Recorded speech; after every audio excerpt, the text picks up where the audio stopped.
All right. Hi, everyone. Welcome to Couples Corner. I have Sandy with me. It's Ken and Sandy. And today's topic is going to start with, before we have a special guest, is I have a question for you. Yes. Okay. The question is this. How can men make sure they don't look like pussies to women? That's a loaded question. I know it is. It's totally loaded. It's designed to be loaded because most guys, I know if they have a certain voice, like when I get whiny, Yeah, I'm a whiny pussy. voice. You go right away, Yeah. even do little whiskers going, you're a cat, you're a pussy right now. How do men make sure they always own their masculine side?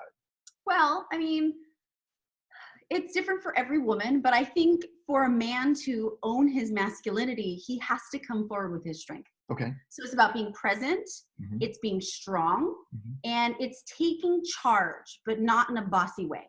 So for example, this actually comes up a lot. Food, right? Good. Women love it when men take charge when it comes to food. So picking a restaurant where we're going to go. That doesn't mean that he's going to dismiss what she wants and just go anywhere.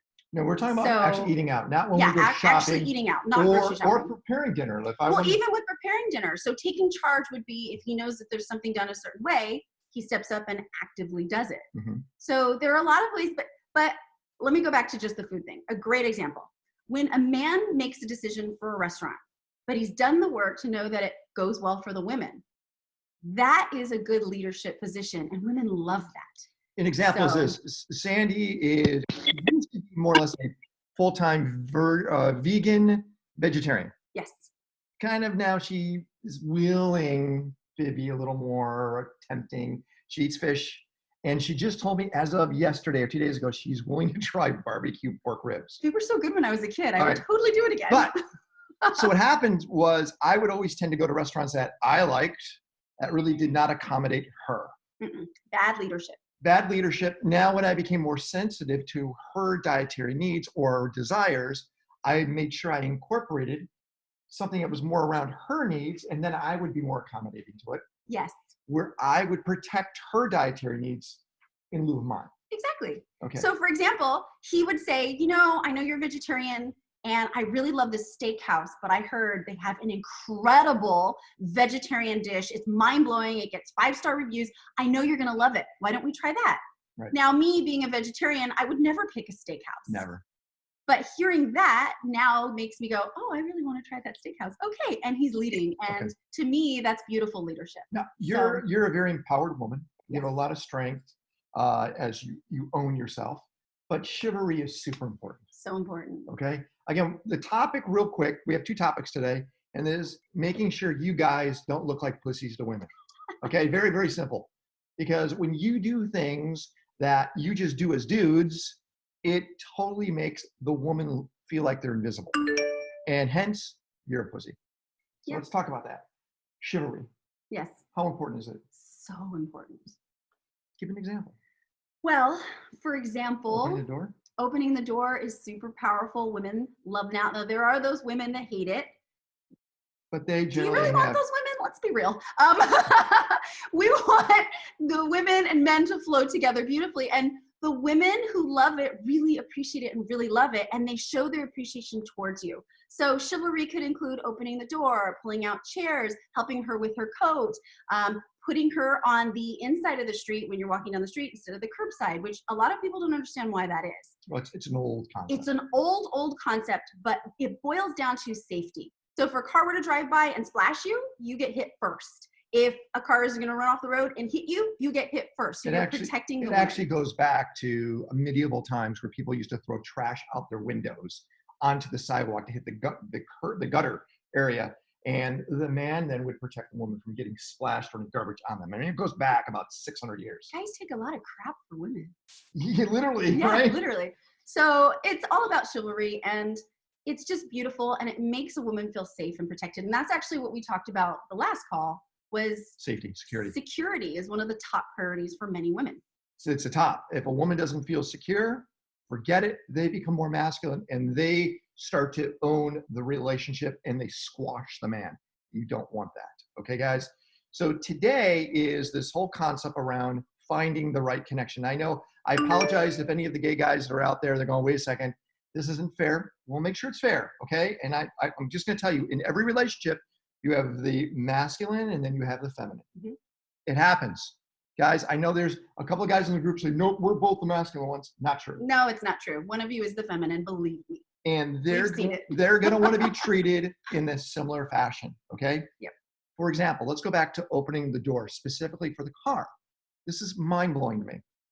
So I have been trained to open the door for the woman, always, even my mother. Sandy takes it one step further. I will open the door and then I'll make sure she's inside, then I'll close the door. Then what do? I reach over and I open your door. Yeah, she leans over and she opens my door, which is like this incredible payback. It's like, wow, thank you. But it's an instant reciprocation back and forth. And it shows that, hey, I paid attention to what you did. So us guys, we are dogs. We're dogs, guys. As long as we're trained the right way, we then, of course, react the right way. But when we're trained the wrong way, our habits are bad. How about walking in front of the woman? We are not in a Muslim country. Women want to have a connection. They want us to be there to protect them, to know that we're paying attention. A lot of you guys walk in front of your girl. It's like, all right, I'm out venturing. And let me tell you what that feels like, because it's happened to me in past relationships. I had a boyfriend. He walked ahead of me. He was looking at the sights and he was doing all this stuff. And the whole time I'm walking, I saw the creep on the corner that was eyeballing me. I saw another creep that was looking at my purse. Cars were whooshing by. He took us off of the sidewalk onto the street because of construction instead of crossing to the other side of the street where the street was. And I felt myself tensing and tightening. And I'm looking around and now I had to be the masculine to protect myself so I wouldn't go where he went, and I was going in different directions and conflict started happening. There you go. I wasn't feeling safe. Connect, making sure you're together, okay? And the last thing before we bring our special guest on. Yes, we love her so much. Okay. And that is television. Yeah. Television. I have a hard time with this one because you're really bad at picking good shows. What? She is. I'm Just sorry. because I'm not into Succession. Great show, by the way. One of the best. She doesn't like it, but it's not just that. You have to admit, the last couple of shows I've told you to watch, they've been pretty incredible. You mean where they were seriously depressing at the end, and I Timeless. regretted watching them from the start? Timeless Watchmen. No, Okay, but yeah, I give you those. Those were really good. generally, if I allow a woman to own the remote, it's going to go on Lifetime. I never watched Lifetime. I'm just saying in general. I need to understand Who how knows do what we, Lifetime is more than I do. I'm just how saying. do us guys maintain some type of order? You mean how do you control the remote? Contents. So it goes back to the same thing as when you're eating out, making choices to eat out. That is. So if you know you really want to watch an action film, but she loves lovey-dovey, pick a lovey-dovey action film. An action film where someone gets saved and there's some love and James and Bond. then it meets both sides. And Kate, tell her that. Explain how, I know you really want to watch that chick flick, but this movie has that as well, and it has action for me. Would you like to watch it? And she might go, I never thought of that. Yes. So this goes back to the idea of where men and women are. Women tend to overemphasize, and men have a tendency to assume. Oh, never assume. Right? And that's probably where our it's a flaw. We work well as men together because I'm assuming, yep, you're paying attention, I'm paying attention. Let's go in for the hunt and it's going to work. That's true. Okay? Yes. Where women are overprotective, overanalyze, and repeat over and over again because they want to make sure everything's followed properly. And most of that happens when they're not feeling safe or secure. So let's go back to the caveman days. Mm-hmm. Men are out on the hunt. Yes. Women are finding out you can't eat that berry, don't eat that mushroom, don't do that. And they go in, they make sure they tell that story over and over again. We're men. They want well, to clarify, women don't tell the story over and over again. So that's right. It goes back to the caveman days. So women would gather and keep the home while men would go out and hunt. So it's called singular focus, diffuse awareness. So men would be singularly focused on getting the hunt to bring back the kill to feed the village. Otherwise, the whole entire village starts. Dead. The women had diffuse awareness because now they're back at the village and they had to tend to the children, cook the food, clean, build the hut, do all the little things. Everything. Pick the berries, this and that, multitasking. So when it comes to telling a story, women will tell a story one time and they expect that you heard it. The reason is as a woman back then, you never knew when they were going to die, right? So a mother would say to her daughter, this is how you prepare this meal, or this is how you find that special berry that's not going to kill the entire village. So she will be very detailed down to the type of leaf, the path that you have to follow, the trees, the stone, whatever it is. She's going to be very specific so that she can explain to the next person how to find those special berries. Well, if she makes a mistake, someone could die. She's only going to tell it once because she could die. So you'll hear women say things like, oh, I'm sorry if I've already mentioned this, or I know you probably heard this, or if I'm with Ken, for example, I'll say, I know you heard the story, but do you mind if I tell it again? That's women assuming that you got it the first time and they're apologizing for having to repeat it. Men, on the other hand, repeat stories a lot. It's like reliving the hunt. It's reliving the hunt. And you got to give them props for that because they used to go out and hunt. So they'll talk about the adventure and the kill. And this could be, I won the game. And when I was in high school, I was the top football player. It's fun. Like Nolan Bushnell is part of the metal. Nolan is in his late 70s and he started Atari and Chuck E. Cheese. And when you go, Nolan, tell us about the time Steve Jobs worked for you. And all of a sudden he goes into this reliving the hunt mode. Big time. You know, I'm going to tell you about Steve and how he was this and he made Berrycout. And you could see it's almost exactly the same story because he's found a way to create the highs, the lows, the hero's journey, and he owns you. All of us guys have that reliving the hunt story. Women are not that. They don't. They're like reading instructions. They want to make sure it's followed properly so you don't fail or die. Mhm. Us guys, it's like, God, did you get the adrenaline I just got? So the reason why I bring all this up, all of you guys can become perfect partners. All of you. If you're gay or straight, your partner should become the center of your universe. I firmly believe that because if my gravity is her, I need to make sure it's always in line. As long as it's in line, my world is doing everything properly. I have a great life. You know the old saying, happy wife, happy life. Well, in a lot of ways, your partner, if they're happy, you're happy. And you work really well together. You could conquer anything you want to conquer, but it requires incredible communication.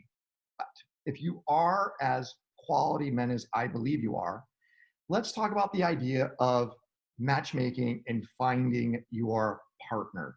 And now you know Amber because you actually worked with Amber a long time ago, right? Yes, I worked with Amber, and I also work with Amber to take pictures of her incredible clients, both men and women.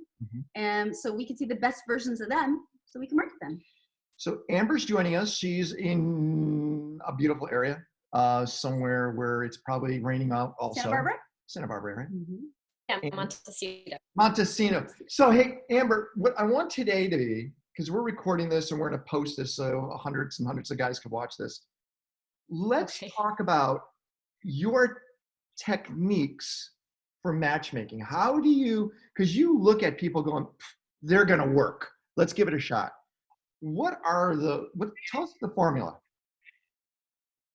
Well, first of all, I want to comment on, because there's so much that goes into a match, which is the whole idea. You know, when men go out on their own on the hunt on a website like a Match.com or a Bumble, they really are going for the hunt. They're looking for the person that they think, you know, I mean, not to get too crass here, but who they can procreate with. So everything goes back to the original caveman days, which you mentioned. That's why women want to feel safe. They want to feel like they have protection while they take care of the kids, while they take care of the meals and the food, and that their husband is going to protect them. So, you know, fast forward tens of thousands, hundreds of years later, I think that just it's in our DNA.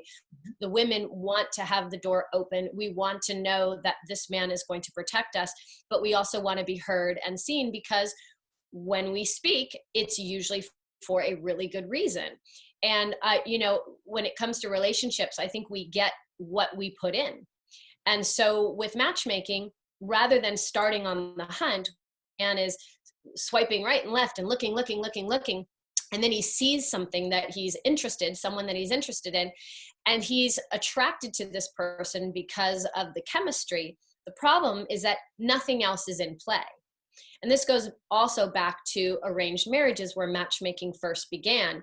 It was the matchmaker in the village that understood all of the dynamics that made a match successful. They knew the parents, they knew the education, they knew their talents, where they were going to end up in life, where they were going to retire in life, how many children they were going to have. And so all you needed to do was kind of put them in a room together, and you knew it was going to work because you're from the outside and looking at the holistic approach as opposed to the hunt. So from matchmaking now in today's era, the 21st century, we are still doing kind of the same thing. I call it reverse engineering.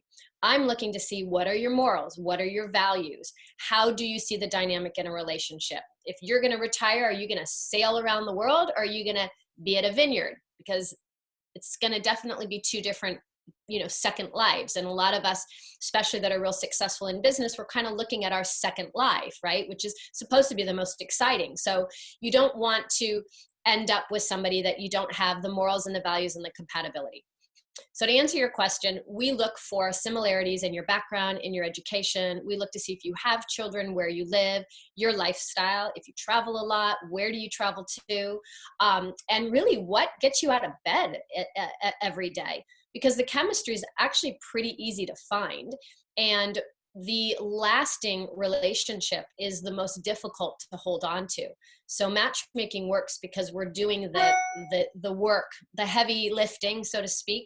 And then all you need to do is sit at a dinner table in front of someone and know that if there's chemistry, we've done a lot of the work. So for men in particular, I think it's the biggest no-brainer in the world, because they spend so much time hunting and always choosing the wrong person, and then thinking that they can just go back out again and then it's going to change, and it just doesn't. So we're kind of here to protect them from themselves. My father sent me this story. Give me a minute to describe it. There's a store that sells husbands. I saw that, but it's a joke. I saw that. It was YouTube. But there's a reason why I'm bringing it up, okay? And if I remember, it's 6 levels. And the rule is this: you could go up to a floor, and if you want, you could pick your husband out. Or if you proceed to the next floor, you could pick your husband out, but you can never go back down to the floor below. So you walk in, all the women walk in, the first floor, it says men that have jobs. So all the women look around, go, maybe Mr. Right's here. Nope, I want to go up another level. Next level, it says men who love jobs, or men who have jobs that love children. So women, all of them go, you know what, I want to go up another level. The next level says men who have jobs that love children and like to do house chores. Wow, women are really impressed. They all say, let's go up another level. It's only getting better. So the 4th level is men that have jobs, that love children, that like to do house chores, and they're good looking. Whoa. No, we're going to go up another level. They go to the 5th floor. It says men that have jobs, that love children and like to do housework, that are good looking, and they have money. And all the women go, you know what? We got to go up one more level. They go up to the 6th level, and it says there are no men here. That's it. Right? That's it. You can't get any better than what you just got from all the other levels below. Now, across the street, they opened a store for men to find women. The 1st level says these are women that love sex. Some guys stayed there. Other guys go to the next level. It says these women love sex and they have money. No one's ever been to the 3rd level. Now, Amber, I know it's a joke, but how different are guys and men, are women and men when it comes to finding their mate? Well, I think you touched on a good point, but I want to talk about why that 3rd floor would be so important for a man. That even though they are sexual beings and they're motivated by their testosterone, they do want to feel like it's making a difference in the woman's life. And so if she has money, that's a little bit, he's not needed in that sense.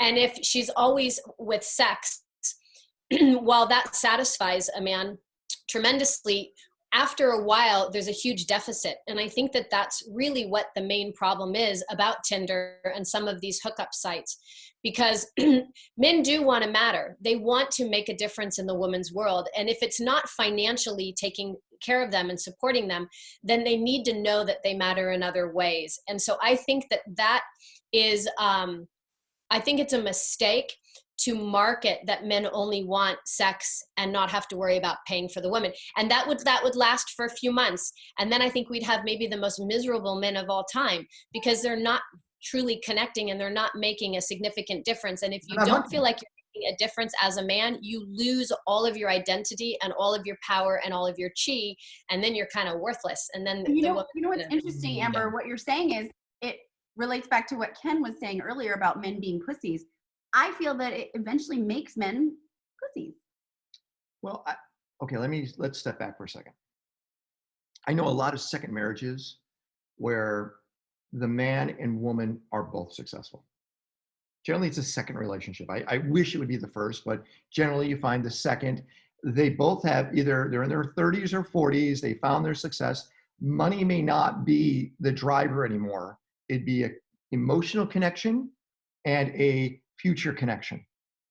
And I'm wondering, Amber, I know you know relationships where the woman is the primary breadwinner and they have a long-term successful relationships. You bump into those, but those are rare, correct?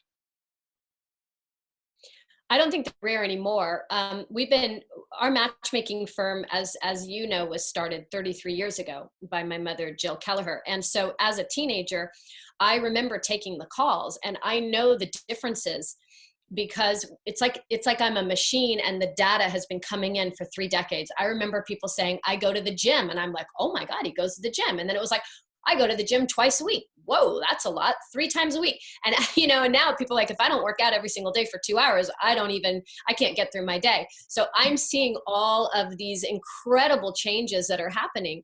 And I think that with matching people, it's different, because 10 years ago, if a woman made a lot of money, it was rare. Now women are making more money than the men, and it's kind of common. So I think that the man is getting lost. I think he's losing his identity. I think he's losing that power that he has had for literally generations and pretty much almost a lifetime. So if the women are not needing the man necessarily for money, and he becomes a pussy, and she's now making the decisions on where they're going to go for the restaurant and what they're going to eat for dinner, and she's taking care of the kids, she's looking at him like, hello. And then I notice women are driving the cars now. So, and women are graduating from college at a much higher rate. So I think we're in a little bit of a crisis of the gender, not even to get into the gender problems that are all over the news and identity and everything else. We are really in a little bit of a crisis. And if we go back to the original courtship and finding where you make a difference, what you bring to the table, and how you can be that other half to someone, we need to look at that instead of bouncing off of what we're creating in this warped reality. We need to just stop, and we need to think about, how am I going to contribute to this relationship?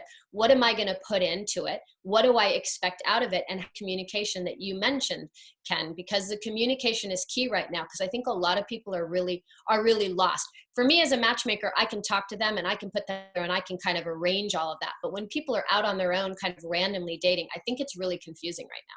So Amber, what would you recommend a man to do if he's in that position and he's feeling lost and he's feeling like his woman is doing more than he is? What steps could he take to transform himself? Well, I think you need to identify really where you feel you could be more useful in the relationship. I know that I have had a relationship for 30 years. I've been married to the same gentleman, and he's awesome. And he's awesome. And he's awesome. He's definitely awesome. But I know that we've had, ebbs and flows in our relationship. And what's wonderful is that because he's awesome, he's able to identify maybe where he could step it up. And so I'll notice that he's suddenly doing more housework, or he's driving the kids to school because he knows that I've been working really hard, and he knows that I should probably take a break. And so he'll see that. And for years he didn't, but now he'll say, you know what, you were up really late. Why don't you sleep in, and I'm going to do the errands in the morning. And suddenly I feel like he's taking care of me. Yes. I feel like he sees me, he hears me, he cares, and he's stepping it up. And there's nothing more sexy than a man stepping it up. And then what do I do in return? I feel more attracted to him. And so suddenly we're having more sex. It's really simple. And it's a constant, because we are wired a certain way. So instead of the man going, well, she beats me to the front door, I can't even get there, know that she's going to go fast. And when you get out of the car, say, honey, give me a moment to step ahead of you, because I'd love to open up the door for you. And now she's like, oh, that's nice. As opposed to racing to open up the door and having this kind of weird thing at the doorway. Because I've been through it all. But it's just a matter of recognizing what your partner needs and being the man, which means being in the driver's seat, making the plan, letting her know that she matters. And then suddenly she's going to be that much more attracted to you. And now you're the man. We're talking to Amber Kelleher from Kelleher International, which is the top matchmaking company in the world. And she has matched, how many people do you think your company has matched people? How many couples? There's no way to know. We have 93,000 files right now. We've been matching people for 33 years. So I wanted to do an exercise, but there's no way that I can do it, because we are before computers. So we don't have 3 decades of data, but I want to know how many children have been born. Because I think that there could be hundreds. I know we've done 3 generations where we had an elder, like a woman probably in her 60s or so, that got married through us. And then she sent us her daughter that was in her 40s, and then she got married through us. And then they sent her daughter, which was in her mid 20s, and she got married through us. So we've had 3 generations in one family. It just has been going on for so long. It's hard to know, but in the thousands. That's so cool. We have really picky people, though. A lot of the people are not coming to us to get married, so to speak, because they've had a second marriage and they're really not interested in a third. So our success is also based on, working with the world's most exclusive, successful people and getting them in a relationship that matters, and that is the one, regardless of whether or not they're having kids or getting married. So our audience is primarily men right now. Okay. The men that are going to watch this video, I'm hoping they're going to learn something. And that is, let's talk about women being visual also. I realize that all us guys, we're going to look at, attributes right away, and that's going to be the door opener. And then we'll go a little deeper. Women do the same thing, right? Do they look at the guy and say, you know what, doesn't look eye-worthy, I need to go to the next one? Or they go, he's a fixer-upper. Women tend to look at shoes and a belt and a watch. What? And it's just a matter of those finishing touches. If you are a successful man, you probably have a nice pair of shoes. You've probably put your pants on with a decent belt. And if you are, whether you're an athlete or whether you're a businessman, you take pride in your watch. And I know we're looking at our phones for the time, but there's still something really iconic about having a nice watch. So women will notice those things. So a man can go out perfectly dressed, got his hair and everything done, and if he's not wearing the right pair of shoes, she's going to be like, probably something a little going on there. So I think it also goes to paying attention to the details, because the shoes are the bottom. It's the detail, and it's not just the quality of shoes. It's how clean are the shoes, how are they maintained. He's wearing some expensive designer shoes, but they look like heck. You can say hell. Yeah. And then how about face grooming? Because there was a joke. What? I'm okay, right? You're good. There was always a joke. How it's hard to tell the difference between somebody that's homeless in San Francisco and a .com CEO, because they dress the same at times. They look scraggly. They just didn't look put together. So there's a difference there. So my advice on that, because it's a really good point. I mean, people started dressing like Brad Pitt, but they're not Brad Pitt, right? So they're wearing this, kind of scroungy clothes and scruffiness about them, and they think that they can get away with it. What I would say in that respect is that if you own what you're wearing and you own it, like you have a gentleman right now that's got his hat on, right? Wow. He's wearing like but he's got the sweatshirt, he's got the earplugs, he looks like an athlete. He owns it. You know what I mean?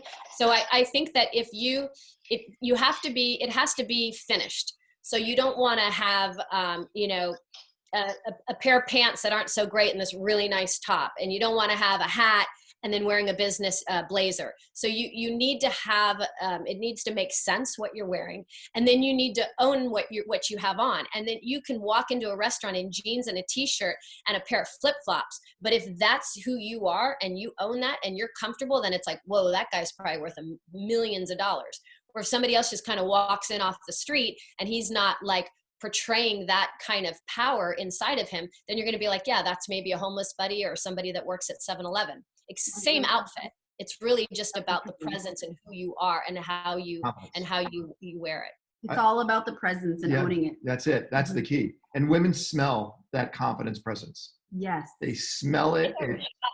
It's our job. Imagine procreating with somebody back in the past that wasn't somebody that was going to be able to bring home the food for the whole entire village. I mean, we have to smell it. We can smell it without even seeing the man. We can smell it from his clothing.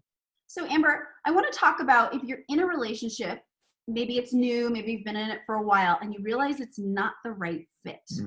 What do? Do you stay in it? Do you try to work it out? Is it a communication thing? When's the choice to leave? When do you need to make that choice to leave? Well, first of all, it has nothing to do with the other person. You have to understand that. That is the first step. The reason why you're in the wrong relationship is because that is the relationship that you needed to draw in at that time in your life, period. It has nothing to do with the other person. So every relationship, whether they stand on the outside, whether they open up the door for you, all of this, it is your participation. It's what you give to the relationship. And it's also what you draw in, the law of attraction, right? It's what you attract, what you attract, what you attract. If you are attracting the wrong person, you need to figure out what are the lessons that I need right now, because I keep doing this. I keep getting involved in a relationship that isn't ultimately what I want. So you need to identify it, and then you need to not stay in that muck, because the moment that you have to identify it so you know that it exists. So you know that this is not the right relationship, and you need to know why. But you don't want to stay in the reasons why, and you don't want to blame the other person. Well, you never do this for me, and you never do that for me, and you never, because again, it's not about them, it's about you.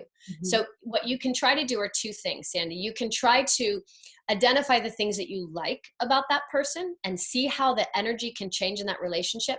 Like, instead of saying, I don't like that you never ask me what I want to eat, you can say, wow, that meal was actually really good. I can't wait for you to make me scrambled eggs in the morning, because that was an amazing pancake that you just did. And then the person goes, oh, okay, well, maybe I'll make you eggs in the morning. So it's really about just changing the energy. And if it's absolutely not the right person, even if you were getting along and having lots of sex and enjoying each other's company, it's not the right person, then you need to just let them know that it's not the right person. You can say, you were a great match for me when we first met, and I had lots of lessons to learn, and you taught me, but I need to move on now, and I don't see this as a relationship that is going to go to the next level, and I'd like to be friends, but this isn't, I need to move on. And it's really just about understanding the reasons why and having no blame on the other person, because again, we are 100% responsible for every single thing that we do, and that includes attracting relationships. I'm leaning in because I'm going to be very open. You already know this, so people in metal know that I'm an open book. I don't have any filters. No. My first marriage, I was a horrible husband. I wasn't abusive, but I was not faithful at all. Actually, I think I dated more being married than when I was single. It was horrible. And the only reason why I was in the relationship was because of kids. And the minute I became conscious of all my poor actions, I realized that I wasn't just lying to my partner, I was lying in my life. So it kind of carried through. The BS that I was putting into the relationship became the BS because I had to lie and lie and lie there. I did the same thing on the other side. The minute I jettisoned out of that relationship, which was because of her finding out I was having an affair, the next relationship, I was 100% loyal. And I maintained that integrity along the way because I'm in the relationship. But if I would have maintained that first relationship, I would have maintained that dishonesty between my partner and to myself.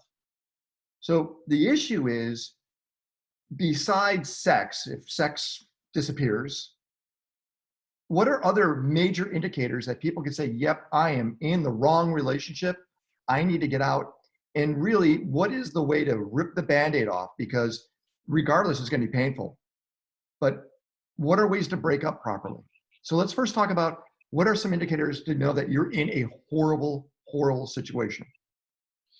It's called vibrational feedback. If you feel horrible, you're not in alignment with your true self. And the reason, we are meant to be here to be happy. I mean, I know that sounds strange, especially when you see suffering in the world at times like this, and just all the time, there's tons of suffering everywhere. But if you really believe that you are the creator of your experience, then when you want to, let's say, break up with someone, this is kind of out there, but if you try it, I promise it works. Rather than coming up with a step-by-step of how to tell them you want to break up, all you really need to do is think about how happy you would be in the right relationship, and be in that thought process, and things will just naturally kind of disintegrate. Either that relationship is going to become the right relationship, or it is just naturally going to move aside. She might end up getting some Facebook click from an old boyfriend, and the next thing you know, she's coming to you and saying, you know what, Ken, it's really not working out. And you're going to be like, I didn't even have to do anything. She's breaking up with me. So it's the first thing is you really just have to envision yourself in the right relationship. And then it is going to come down to communication, but honestly, you don't even going to have to get there. If you truly want the right relationships for all the right reasons, to be seen, to be heard, to matter, to be happy, to be in love, to love someone, and you focus on that, things tend to happen on their own. But if you don't trust that process and it sounds too non-tangible, then it really is about a step-by-step of identifying what is wrong, and having the courage to speak to your partner and letting them know that it's just not the right, I mean, Ken, when you got discovered, right, what was happening with your ex, did she give you reasons to leave or an ultimatum, or tell us your experience, how that separated? Okay, I'm going to be, again, I'm very transparent with all the guys. I dated my 8th grade girlfriend. And months before the wedding, I said, I don't want to get married. And then she basically said, you have to. I mean, literally put me in a spot to where, God, I had no choice, because I'm not ever going to find anything close to her. That's what I was convinced. And the minute I got married, I mean, even walking down the aisle, I was saying, I don't want to be here. I don't want to be here. So the whole process, I felt like I was in a corner. And she wasn't my best friend. And maybe that means something to somebody out there, but Sandy's my best friend. And because of that, I have a trust that I didn't have with her. And that was the trust of my better well-being, if that makes sense. And I felt like I was with not my best friend, not my partner, but kind of somebody who I think's cool, but I wouldn't want to hang out with all the time. So do you see what happened naturally? So you married someone that you knew wasn't your best friend. You wanted to have your best friend.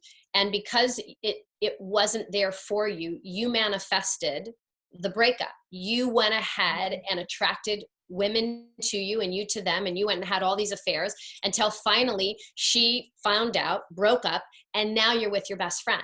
Yes. So it just naturally happens anyway. You wanted your best friend. That was the message that you were giving. Important? And it happened. It just took a lot longer because you were, you weren't making the action plan for it. You were kind of almost like a result of it, but you really were in charge of it all along. And let's be real here. If he had found me back then, it would have been totally weird, because I would have been like 14. Just saying. How important is it to be married or be with your best friend? Is that part of success? Because I know a lot of guys say my girl's not my best friend. Yeah, I think it works both ways. Honestly, I've seen so many of both. I see people that are inseparable and they are absolute best friends. And then I see people that say part of the success of a marriage is that they have 2 homes and they spend a lot of time apart.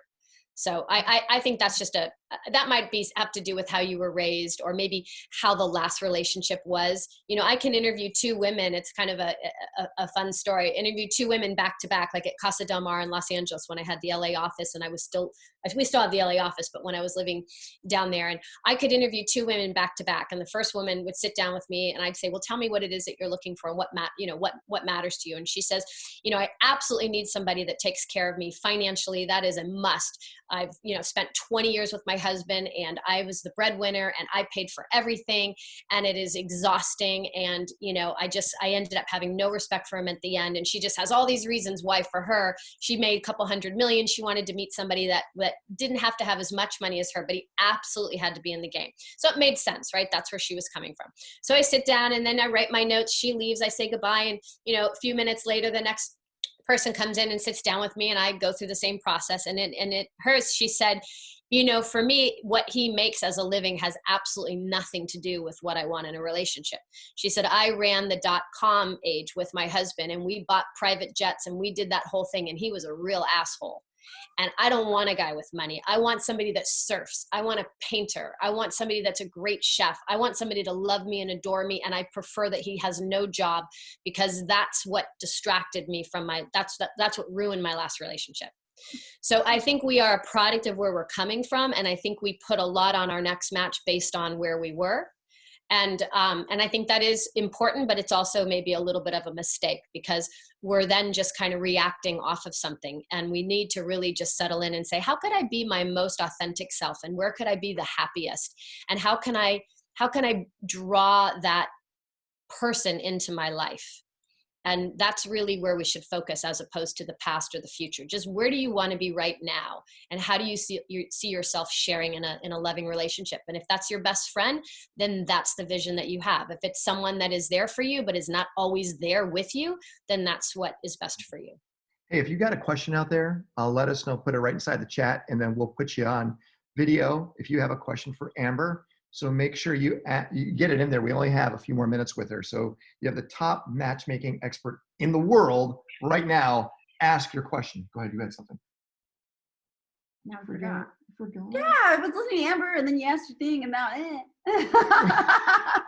Oh, okay. So yes, I agree with what you're saying, Amber. And I think a lot of people do that. They look at where they were in a relationship and then they make decisions on what they want for the next based off of a past. So I don't want kids because so-and-so had kids. I don't want someone who is, who has this kind of job because my ex had this kind of job, and they're very reactive. So it's about sort of, would you say it should be where you visualize, almost like creating one of those visualization boards, with the couples kissing and then doing whatever. You have to visualize the relationship that you want and not base it off of your past experiences that you might still have trauma from that you're trying to recover from. Yeah, absolutely. It's really about where you find, your comfort zone. And then also when you have a relationship with someone, what I like to ask people when they come on board with me is, what qualities worked, even if it was somebody that was the worst match and she wasn't ever the right person and you knew right away and blah, blah, blah. There's still reasons why you found that person attractive or why you drew that person in the first place. So what I try to do is I just stick with, tell me what you liked, tell me what worked. And then of course we go red flags because it's important to know what those are.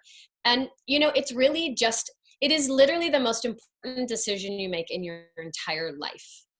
You spend every day with this person. They are likely the ones that are going to be the parents of your children. And you're going to be with them hopefully for the rest of your life. So the fact that we go to like grocery stores or a bar or some sort of app and we think that like randomly we're going to meet the most important person in your life. And then we go and hire somebody for our firm and we go through all this, application process and we use all these technology to get all the inquiries. And then we got somebody looking them over and we go, we just want to have the top 10 resumes. And then you've got somebody else interviewing them for you. And then you say, okay, just show me your top 2 choices for COO for my company. And then we just randomly find somebody for our love life. So there's a lot that goes into a match that works. And I think that it's important to know what all of those are, but then it's also important to let it go. Because in the world of matchmaking, we take care of it, but not everybody wants to do matchmaking. Maybe it's not for them or they don't understand it. And so you are your own matchmaker. So once you understand what worked in all your relationships, the commonality that you had, I'm always attracted to this one quality. I had a man say, I want to add grace to my file. And I said, well, that's interesting. He said, you introduced me to a beautiful woman that had grace. And he said, I've never met a woman with grace before, but now I know I want that. I got one with grace. And that was really powerful because some women have grace and some women don't. It's actually a very key characteristic. So now I can go into all my files and find all the women that actually have that quality. And he was like a kid in a candy field, right? Because he's like, oh my God, I've never dated a woman with grace before. So once you know the things that you like, and then you don't have to have it perfect, and then just leave it to your own manifestation, because you will draw her in. But don't focus on all the negative or what's not working, because that gets in the way and it will prolong the actual success. All right, Amber, we have a few questions. One great one from Jason Sordia. Let's let him ask And it. yeah, Jason, why don't you ask the question? I'm going to unmute you. Go for it, Jason. What's your question? Well, hi everyone. First, Hey, Jason. but my question was, how do you, with this day and age? Because one thing I was always taught as a child, is like Sandy was saying earlier in chivalry, is to make a woman feel validated and significant. This day and age, with the women, taking over those roles, like just taking charge of their life without a man, how do we differentiate that? And on top of that, with all these dating apps that are going on these days, but dating has become obsolete, and because it becomes very disposable, because there's so many choices. You swipe left, you swipe right. It's like, well, it didn't work. I didn't like Sandy said, I didn't like the shoes. Boom, done. I don't like it anymore. How do we avoid that? How do we contrast that into a good dating site or with a perfect mate? Well, I think Sandy touched on it right in the very beginning, which was really key. When you're going out on a date, you want to ask a couple of questions, and it might not seem too obvious, but like, what's your favorite kind of food, or do you where do you like to dine? And so if you then choose a venue that has thought put into it, then right away you are the man. And so when you go into the restaurant and you remember that she enjoys Italian food, and so you choose the best Italian restaurant, even if it's this cute, cozy thing that doesn't have all of the glitz, she'll know that dining in a cute little Italian restaurant is really for her, not for show. And so that's going to make you the man in the relationship. And the women do want to be courted. Even if they're not conscious of this, again, genetically, we want to sit in the passenger seat, but we want to make sure that man can drive at least as good as us. So it's important that you own your, who you are. And what you can say is, what would you like to order? And then she tells you. And then when the waiter comes over, you can say, she would like to have. So instead of ordering for her and having her go, well, I'm a vegetarian, I don't eat that, you ask her first. And then she's like, oh, well, here's what I'd like to have, blah, blah, blah, blah, blah. And then the waiter comes and then you order. So again, it's exactly what Sandy said. You're listening and you're paying attention to them, but you're also being the leader and you're being the man. And as far as the disposable society, it's a shame. I don't have the perfect answer for that, but I do know that people are calming down now with this virus, and I am seeing a lot of changes in the way people are communicating with one another. And I don't know if it's because we have this virtual matchmaking platform now that we rolled out because we have to, and it's actually really exciting and fun.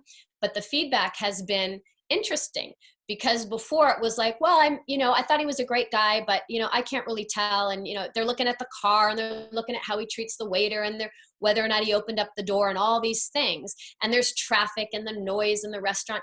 And now all of a sudden we're opening up a computer and we're like, oh, hi, Jason.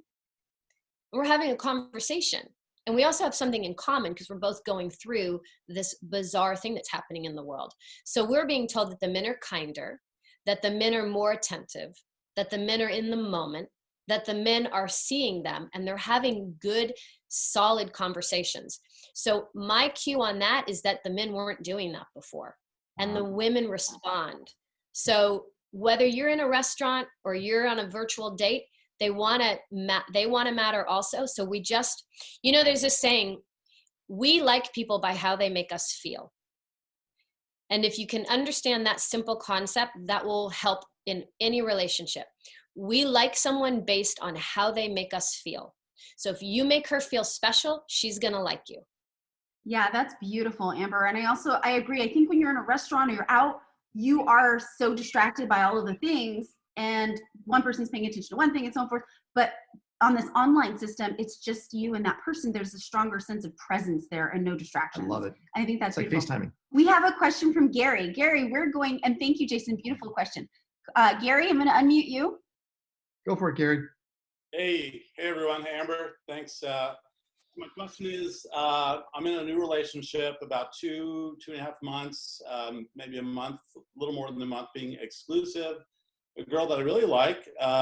However, she's very, very jealous. And whenever I get messages or phone calls from friends who are female, she just goes berserk. She thinks I'm dating all of them, which I'm not. What's the age difference, Gary? Between me and this girl, she's 33. And how old are you, Gary? 56. Okay. Let's start with that right there, Amber. What's your thought on that? I need to know if she's into the 49ers, first of all. She's from Brazil originally, so she's into soccer, not so much American. Gary's actually the doctor for the Raiders, is who he is. So I used to be the doctor for the Niners years ago. I see the Niners behind him, so that's my team. I grew up with mostly Raiders stuff, but with Joe Montana, and I see the helmet there. My mother actually dated Joe Montana Sr. She used to tell everyone she dates Joe Montana, and they were like, "Really? How's that happen? He's married." And she'd say, "Well, it's the senior." So he's passed away. So I think that, I mean, you said she's Brazilian. They have a lot of fire, and they're pretty feisty. But she's likely coming from her past experience with other men. So she sounds like she just isn't totally secure in any relationship. It's not about you, Gary, but you can let her know that you are faithful and that you want her to trust you in that, if that's truly who you are. And it sounds like you're excited I said, let's meet these people, or at least, three-way talk, and you'll realize that these are just platonic friends. Yeah, but Gary, you were known as a philanderer at one point in time. Right? Yes, true. I was known as one, but I'm really not. I have that reputation, and it's coming to hurt me when I'm in a relationship that I really want. I want to see it work. So, but see, the focus is on you and on all these other people, and it's really about her. So she is not trusting of herself and of her past, and so she's putting it on you. So instead of saying, "Hey, I'll prove that I'm good, talk to this person, go ahead and check me out," but it's really more like, why do you feel this way, and how can I help you feel more secure in this? Because it isn't about you, right? I've had that exact conversation with her, or tried to, and she's been hurt in the past, and I said, well, this isn't the past, this is something new, and you just need to trust me. And just, instead of saying you need to trust me, just say, how can I help? So what can I do so that you can begin to trust me? Because trusting is a really far leap from somebody that's been hurt, but how can you help her begin to trust you? Because when you say you can trust me, every guy that's cheating is saying you can trust me, right? So that's a trigger for her. But it's more like, I have asked her, what can I do? How can I help you trust me more? And she doesn't really have an answer for that. well, it's probably going to just take time. It's great that you're able to communicate that, because again, it's not just saying, hey, I'm good, you can trust me, you can talk to all these people, but it's more like, obviously you've been hurt in the past, and I have no intention of hurting you. So, how can we work together so that eventually you get there? And then just have the patience for her, because, there's not, it's really hard when you put your heart out there and it gets, broken or hurt many times. And so it's nice that if you have the patience for her, just say, I'm okay waiting, but eventually you're going to have to trust me, but I'm here with you, and I'll walk you through it. And if you need to check up on me every once in a while. I mean, when a guy uses his phone all the time and a girl's kind of going, well, is she texting other people? And eventually, and then eventually he's like, no, and he leaves his phone out there. Well, now she doesn't have to look anymore, right? Mm-hmm. Because there's the trust. So there's that tipping point where suddenly she doesn't even care who you're talking to. Right now she's like, who are they? But eventually she'll get to the point where she'll be like, oh, I didn't even pay attention to him being on the phone today. That's important. And so it's going to take a little bit of time. Thanks, Gary. Appreciate it. Let's go to Richard Burke. Richard, you have a question for Amber? Give me a second. We're going to find him. Richard. There he is. Richard, you're unmuted. Hey, Richard. Hey, how you doing, guys? Awesome. What's your question, buddy? So my question is a situation that I find myself in, which is I've been married twice before. I was in a first relationship for 10 years, the second for 20, and that was a few years ago. So I only recently started dating again in the past few years. And I find the caliber of women that I meet just exceptional, and I really enjoy getting to know them. And I'm not yet sure I found what I'm looking for or to settle down with, and whether that's what I want to do. And I find I want to focus on who I'm going to be in the second half of my life here. And just wondering what the case is for relationships that don't necessarily end up in a desire or striving to get married. Do you have the desire to stay monogamous with one person, do you think, in your future? Or are you just asking if it's acceptable to have multiple relationships forever?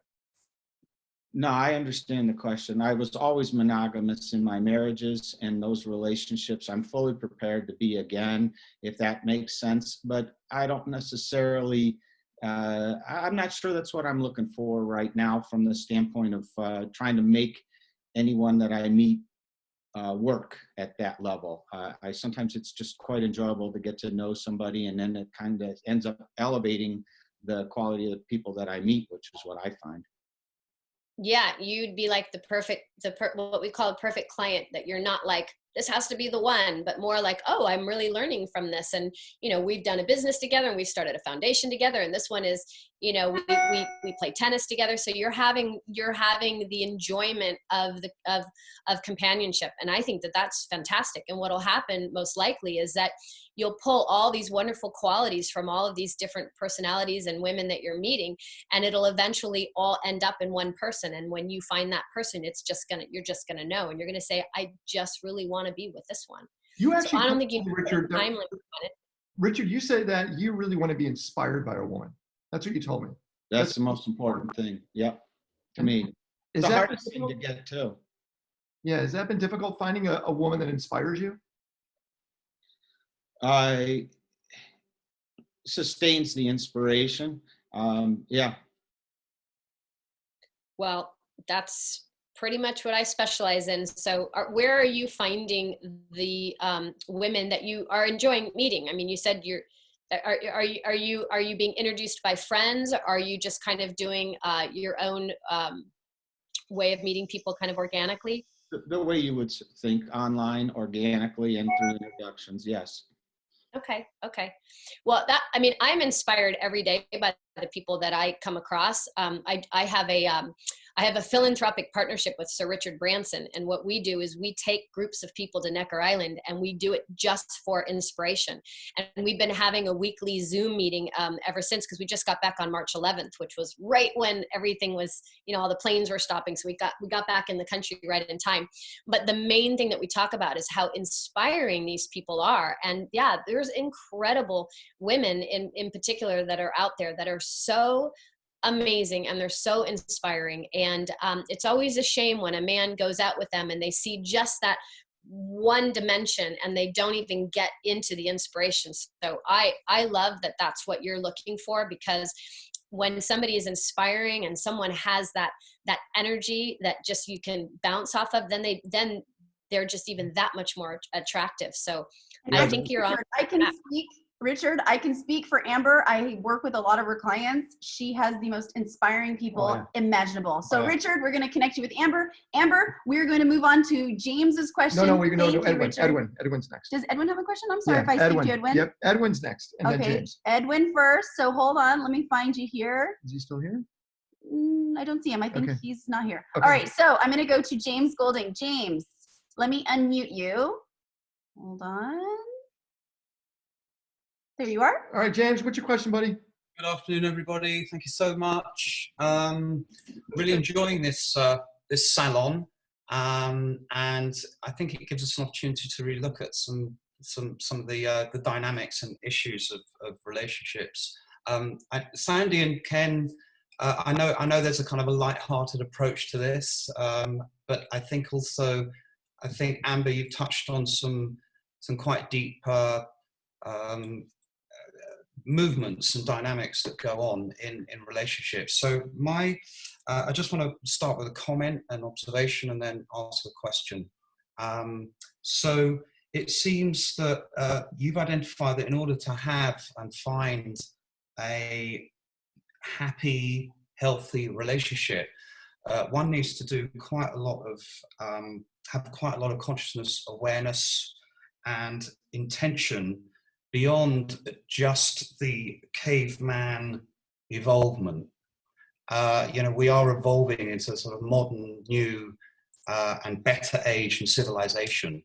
And I think that's, affording us the opportunity to ask really deep questions of ourselves and what we want and what we're aligned to and what actually creates a sense of happiness and security.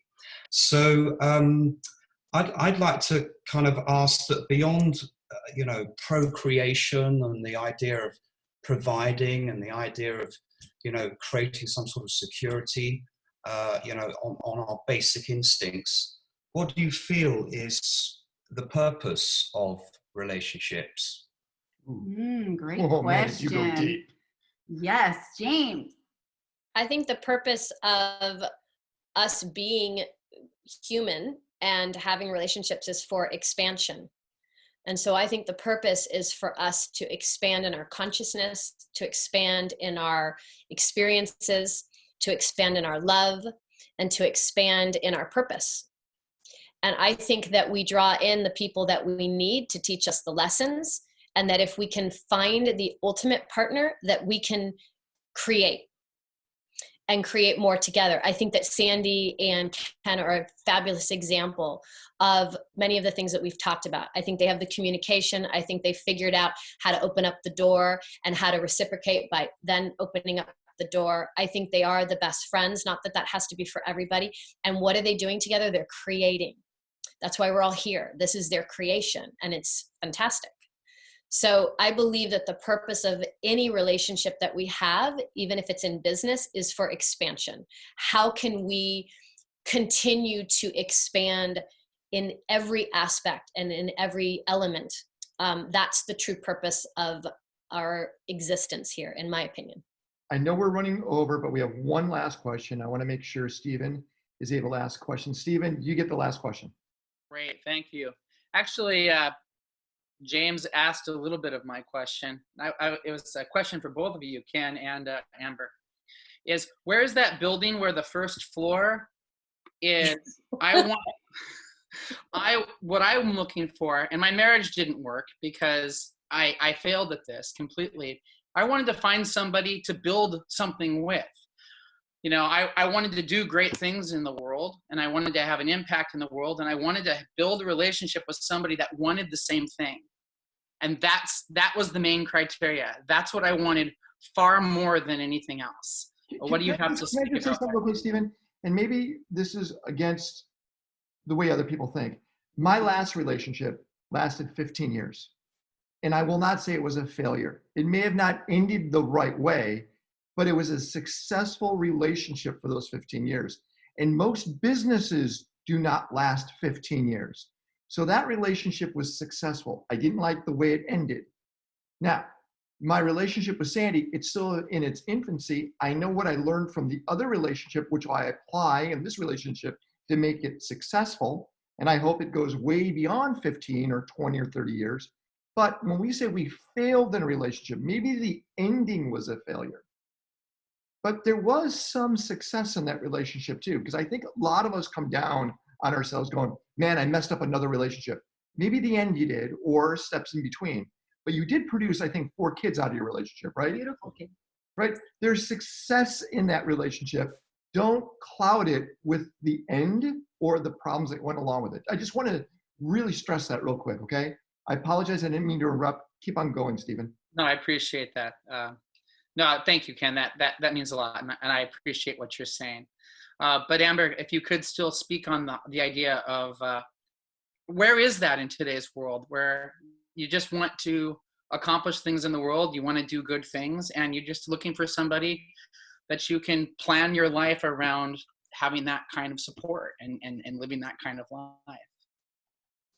Well, I love that you followed what James was talking about, because that is the creation, right? You said, I wanted to make an impact. I wanted to be, I think that's that we're genetically designed again to do something with all of our brains and our power, right? We're supposed to be creating businesses, creating ideas, creating babies, creating, joy and love and all of that.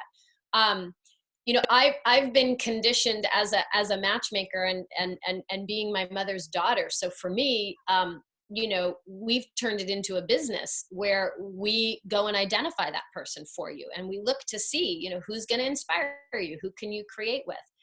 When you're on your own, again, I just believe that it's setting your intention. I think that the problem with relationships is because we want to create, and that could be as simple as creating good grades for your kids so that they can go to college. And so that's why moms, for the most part, and fathers, that's why we spend all of our time with them, right? We want them to learn. We want them to be able to be successful. So when we have a partner that kind of is in the way and is in the funnel, and it's not allowing us to shine and to create, then we start to suffocate.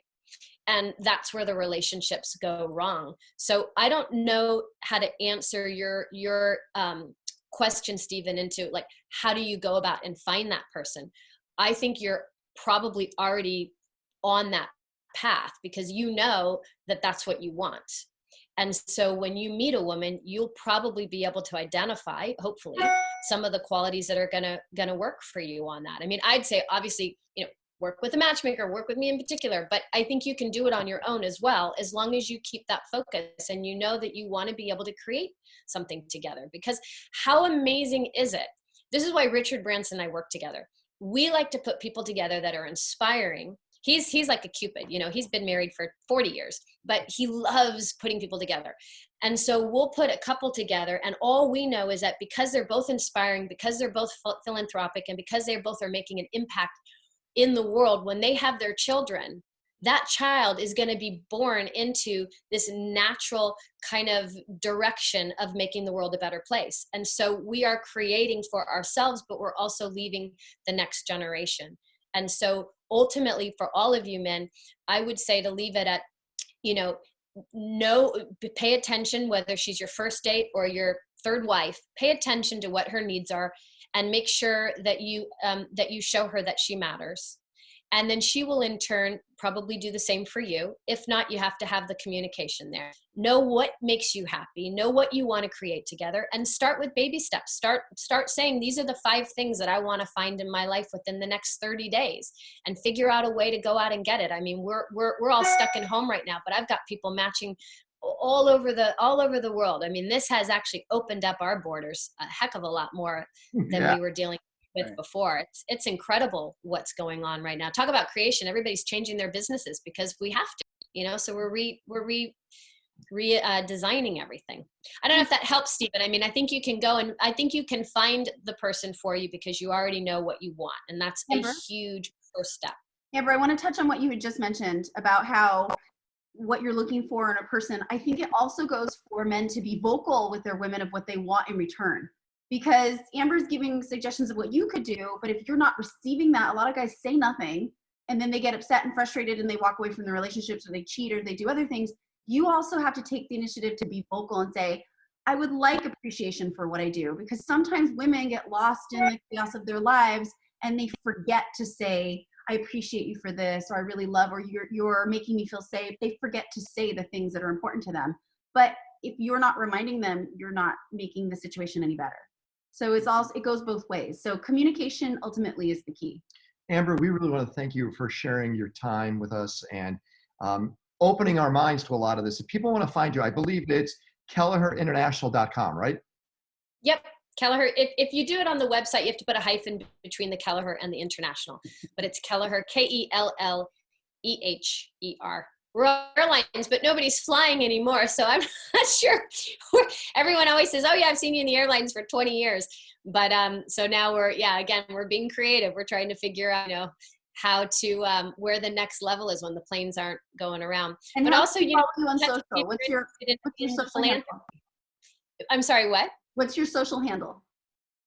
I think it's Amber_Kelleher on my, you know me, Sandy, I'm not very good with that I stuff. was gonna say, you don't do any social, not at all. You can find me through Sandy. Yeah, that's but also you guys are interested in philanthropy too, because what we're doing now is just, to Richard's point, we're putting people together in small groups. We're having, like, if you think about the Soho House, that's great because it's a group of people, but we have people that have yachts, that have castles, that have islands, that have penthouses, that have these amazing homes, vineyards and ranches. And we're starting to have private supper clubs in all of these places around the world. And we're matching people with purpose and matching people with inspiration. And it's not just about having to find that perfect match for you right now. It's really about finding yourself, getting inspired, meeting interesting people, and raising the bar on where you're going in your life. And eventually you'll find the right person to share it with. Amber, thank you so much. Everyone, thanks a lot for you, joining Amber. us for our Couples Corner. Every Tuesday we do this. Amber, thanks a lot. Stay safe. Give your man a big hug from us because he's awesome. I will. So nice to meet all of you. And thank you so much for your questions. Amber, can we connect to those communities through Ken, or do we do it directly through you? You can get my information from Sandy. You can just text me, Stephen, and then I'll call you and I'll tell you about the whole thing, because we're actually just rolling it out. It's really exciting. We've turned Kelleher Matchmaking now into actually a club. And so you don't have to be looking for your match right away, because the things that we're doing with people have been so amazing that it's so much more than a match. We found out we have the most valuable network probably in the world. And so we're trying to figure out ways to connect people beyond the match. So get in touch with Sandy, and then I'll talk to you and I'll tell you all the things that we're offering. And then, like I said, eventually you'll find your match, because this is a fun way to do it.